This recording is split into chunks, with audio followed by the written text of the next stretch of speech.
Hello, everyone. My name is Dr. Amanda Latz, and I'm a professor of higher education and community college leadership at Ball State University, which is located in Muncie, Indiana.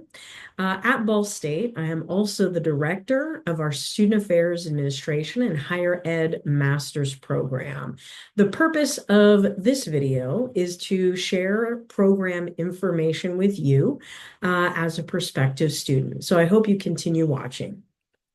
One other thing to note as we go through the slides is that in the notes within YouTube, I'm going to link a variety of additional resources that will be really helpful for you as a prospective student to learn more about our program and all that we have to offer. So a bit of a program overview. Our program has been in existence since 1965, which means we're about 60 years old at this point. Not only do we have a deep and rich history, but we also have a very vast and wide variety of program alumni all across the United States and the world. And we'll talk more about this later, but there are a lot of opportunities to interface with our alumni. Our SAAHE program, as we call it, is a minimum credit hours of 30. We have students who complete in either 1 or 2 years, dependent on their graduate assistantship. And our program emphasizes theory to practice. We help our students understand contemporary issues facing higher education. And we also provide our students with the opportunity to learn how to support the growth and development of college students broadly. In terms of program outcomes, through completion of this program, our students gain the following. As I mentioned before, they gain knowledge in terms of relevant issues, current events, and functions of programs and services within student affairs divisions in colleges and universities across the US and beyond.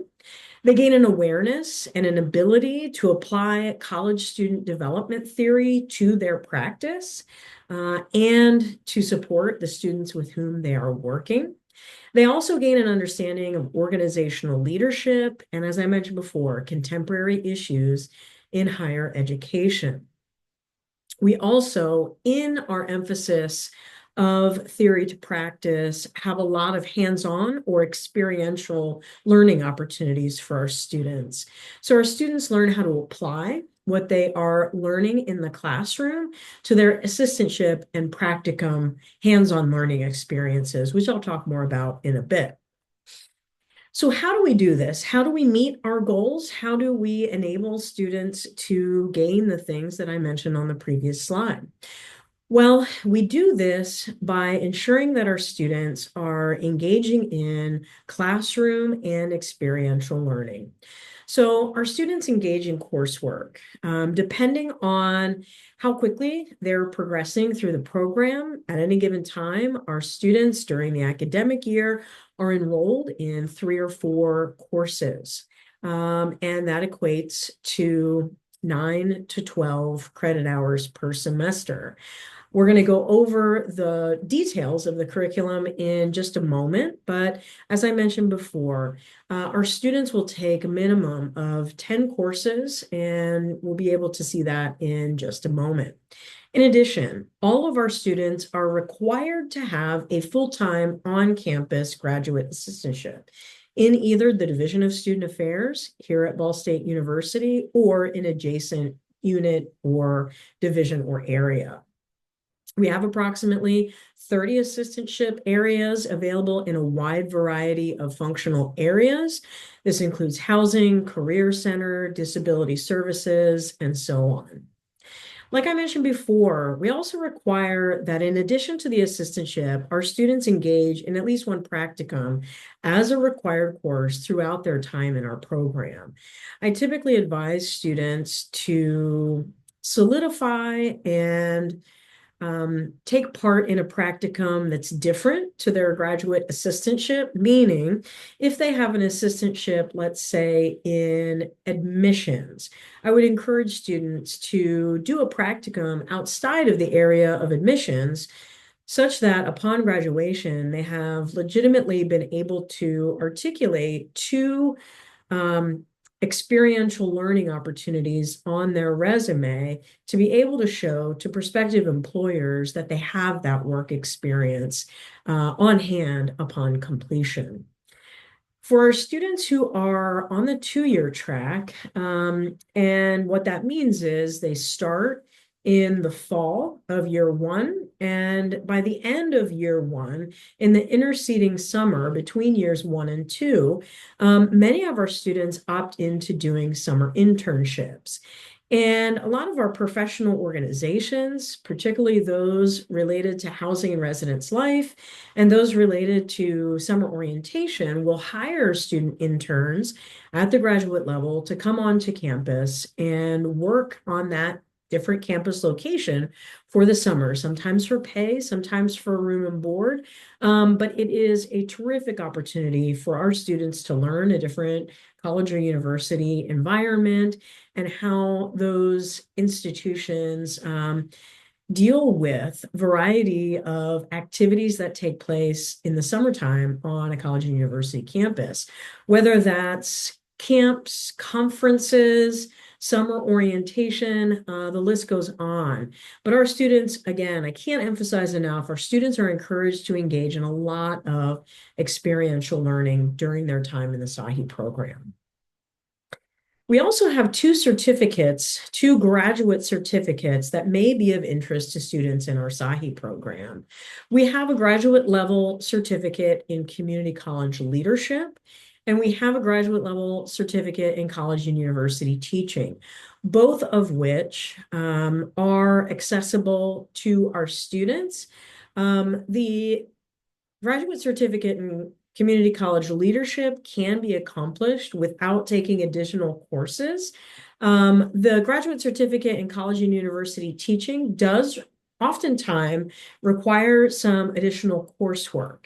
But every fall and as needed throughout the year, I have a one-on-one advising session with our students. We go through all the curricular options and talk through ways to make one or both of these certificates happen, such that our students are able to complete their master's degree, not only with that particular credential, but also with a graduate certificate if they should choose to pursue that. Another key feature of our program is that every year, we go through a process of electing cohort leaders for the following year. So our students move through the program together as a group of students or a cohort, and we, like I said, each year elect 2 cohort leaders. And one of the things that our cohort leaders are responsible for is facilitating our professional development sessions throughout the year. We do professional development sessions. We block out 2 hours every other week, and our cohort leaders facilitate professional development opportunities for our students. This is a way for us to identify and facilitate learning in areas that aren't necessarily explicitly covered through our courses or in our assistantships or practicums. So for example, next week, it is mid-August as I am recording this in 2005. Next week, our students will be engaging in a professional development session all about transitioning to graduate school. Following that, we'll have a variety of other opportunities for our students to participate in. In addition, in the first semester, all of our students take a series of seminar courses.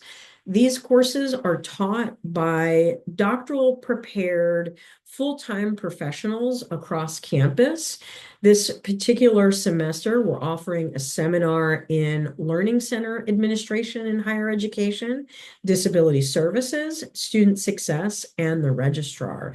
Each of those courses are going to be taught, like I said, by a full-time professional on our campus. So our students are having the opportunity to be in classrooms with full-time faculty and full-time staff who are working professionals on campus, who are teaching for us and hold that terminal degree. So our students are getting to learn from a variety of folks within a variety of contexts. There's also scholarly opportunities within our program. Students can opt into completing either a thesis, research project, or creative project. And again, through my advising meetings with students, we talk through all these various options. Our program also is very interested in supporting mentorship opportunities for our students. By way of our cohort, students get the benefit of experiencing peer-to-peer mentoring. Through coursework, they experience mentoring from faculty. They have mentorship opportunities from their supervisors in assistantships and in practicums. And like I mentioned before, we have an extensive alumni network and a formal alumni networking program that we offer each year for our students to have a one-on-one relationship with one of our alumni in order to support our students' journey through the program and eventual entrance into their first job. We also have an international honor society called Chi Sigma Alpha.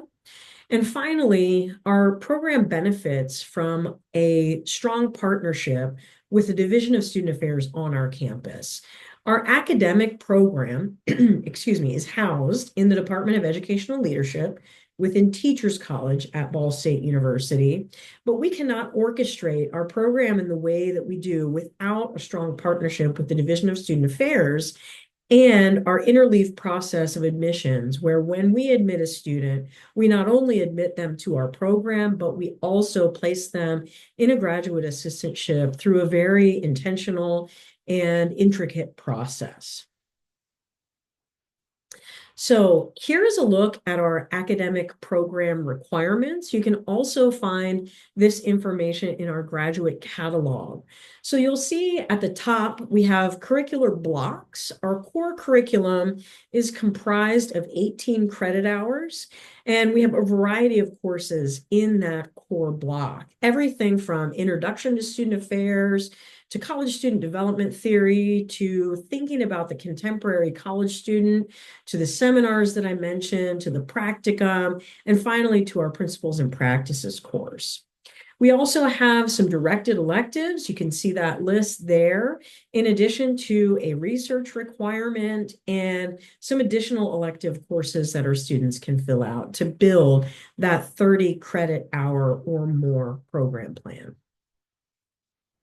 A few reasons that we think that you should apply to the SAAHE program are as follows. We provide our students with a rigorous academic experience. We have high expectations, and we meet those high expectations with strong support. Our students are pushed to read and to write and to engage as scholars and within a scholarly community. We have an emphasis on social justice, as that is a large point of emphasis within our profession. We also provide a huge amount of diversity in terms of assistantship opportunities. And in terms of practicums, the sky is really the limit, and students have a lot of opportunity to tailor their experience to their specific desires, interests, and needs and wants. I'll also mention, not on the slide here, but our emphasis on theory to practice, our emphasis on making what students are learning in the day-to-day just as important as what they're learning in the classroom is something that very much sets us apart. And that is why we mandate that all of our students who are a part of our program have full-time on-campus graduate assistantships as they're pursuing their courses. And finally, we have an extraordinarily high placement rate in terms of post-graduation jobs. In addition, we also have a very, very high rate of retention. I am personally going into my 15th year on the faculty. And in all of that time, I've only seen 3 students in 14 plus years not complete the program, and for good reason, I should note as well. So I wanted to include some photos here just to give you a sense of who we are and what some of the things we do include. So this is a picture of last year's cohort. This is our very first opening meeting. It's not a complete cohort. We did have, I think, at least one student not there, but this is us, and this is the wonderful group of students that I got the opportunity to work with last year. To the far right, on your screen in this picture, you'll see a photo of Dr. Robin Phelps Ward. And then on the left and in sort of the background is a photo of our group of students from last year engaging in a professional development session on self and community care. We're actually in this picture in one of the maker spaces inside one of our residence halls. And our cohort leaders have done a great job of moving around the locations of our professional development sessions so students get to see parts of campus that they may not normally see. This is a beautiful photo from our end of the year celebration, which took place in April. We had our celebration at the Alumni Center, and you can see folks looking up. They're watching a slideshow of highlights from the year, and you can just see sort of the joy and the engagement and the excitement there on everyone's face. This is another beautiful image from our end of the year celebration. These were our second year students who were going to be graduating in May, that following month. And you can see these wonderful flower bouquets, and they have the letters of the SAAHE program, and just a beautiful shot there against our sort of selfie wall background. Another photo, kind of a candid shot from our end of the year celebration. In this photo, you can see the nice graduation stoles that we provide our students as they prepare to participate in our graduation ceremony every year. Here's a picture of the cohort. I think we are still missing one person in this picture from last year, but another beautiful shot of our group. And this was taken at the end of the year celebration. So just wanted to give a little overview of the faces, the places, the spaces that our students and our partners and folks who are affiliated with the program, what we look like, where we do our work, and what those spaces look like. So I want to introduce to you some of our faculty and partners affiliated with the program. This slide comprises our program faculty. So you can kind of see from left to right. I'm on the far left. I introduced myself already. To the right is Dr. Thalia Mulvihill, professor and director of our higher ed doctoral program. Dr. Mulvihill also directs our graduate certificate in college and university teaching. She is a wonderful faculty member and a key component to our program's success. To her right, we have our newest addition to our faculty team, Dr. Kat Stevens-Peace, who is in her second year now as an assistant professor and teaches a variety of courses in our program. And to the far right, we have Dr. Robin Phelps Ward, Associate Professor of Higher Education and Associate Dean of the Graduate School. Dr. Phelps Ward is often the individual who teaches one of the research courses that is required for the program. So you may have the opportunity to have her in class. You may also have the opportunity to visit with her through one of our professional development sessions or in your communications with the graduate school. Some additional partners that are important to us. To the far left on this screen, you'll see Dr. Roanne Royer Engel, our Vice President of Student Affairs and wonderful partner to our program. Dr. Tiffany Peters, Assistant Vice President for Student Affairs, not only an exceptional professional working inside the division, Dr. Peters also teaches courses for us, and she is the supervisor for our graduate assistantship position in basic needs. Dr. Serena Saloom is professor and department chair of educational leadership. And last but not least is Trenda Whiteman. Trenda is the administrative coordinator within the Department of Educational Leadership. And there are more folks who are friends of the program and partners with the program than I can include in these slides. But the number and just the high quality of folks that you'll get to meet as a part of this program is really, really extraordinary.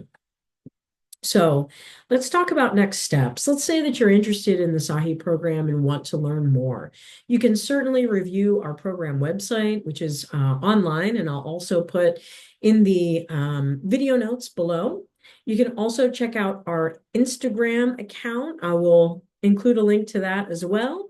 I've also created a Google Doc with some program FAQs or frequently asked questions, which I will also link below.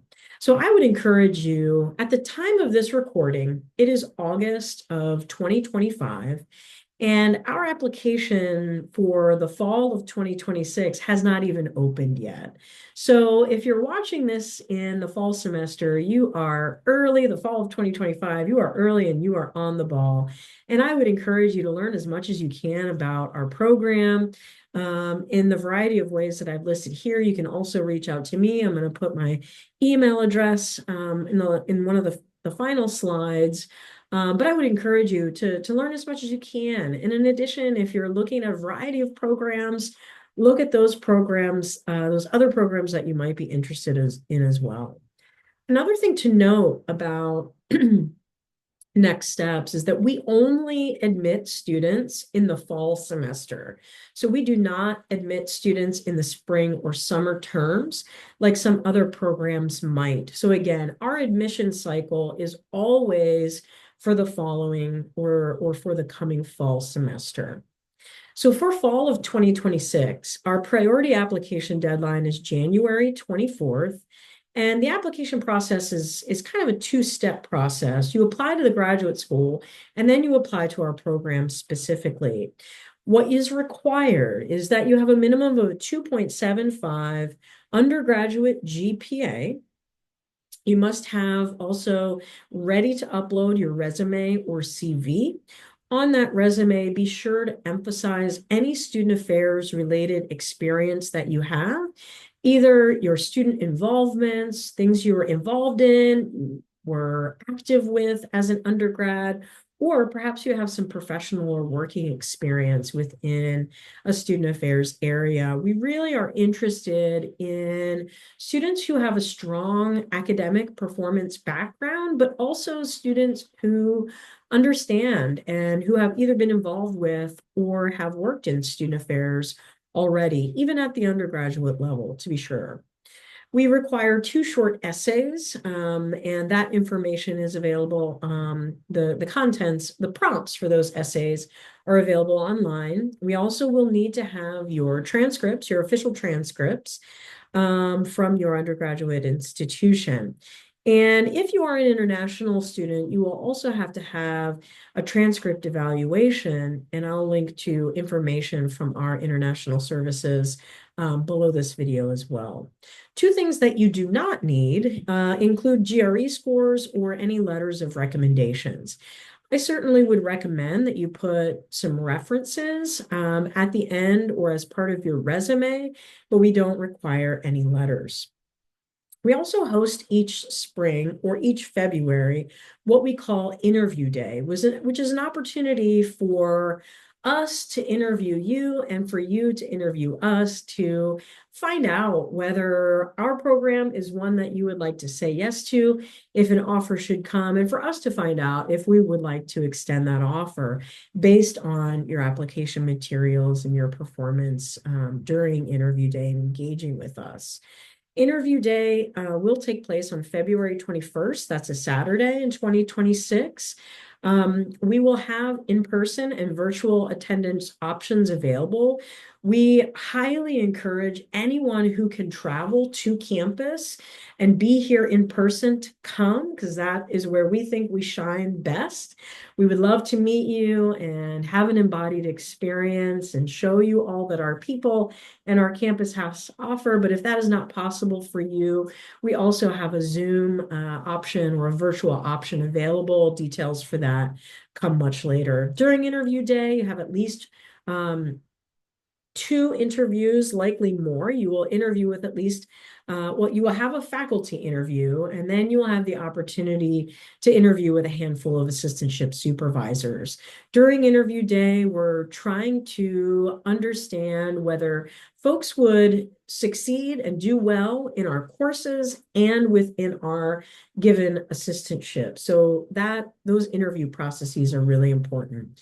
After interview day, we look at all of our data. Shortly after interview day, we begin making our first round offers to students. I can share right now that we have a cohort of 23. We will probably next fall be looking to bring in around 20, potentially more students to our cohort. So keep that in mind. But we make our first round offers. We receive acceptances and rejections, and as those decisions come in, we make second round offers and follow that process through until we have a full class. Once you receive and accept your offer, you can connect with your assistantship supervisor. You'll start receiving important information from me, and then as time goes on, it will be incumbent upon you to get ready for the fall semester. Wanted to share just a screen capture of our International Admissions and Services Office, which I will link to for those of you who may be watching this from outside the US or international students. That will be important for you to understand all the processes and required information as we work both with the graduate school and international admissions and international services as part of our program. I also want to highlight the Rinker Center for Global Affairs. I will again put a link to that office underneath the video. All right, we covered a lot of ground within this short video. If you have specific questions that I did not cover or are not covered here online on our program's website or on the FAQs, or even within our Instagram account, you can reach out to me by email, and I will aim to get back to you as soon as I can. I really appreciate the time you took to watch this video, and I hope that you have a wonderful day, and I hope to see your application soon. Thank you.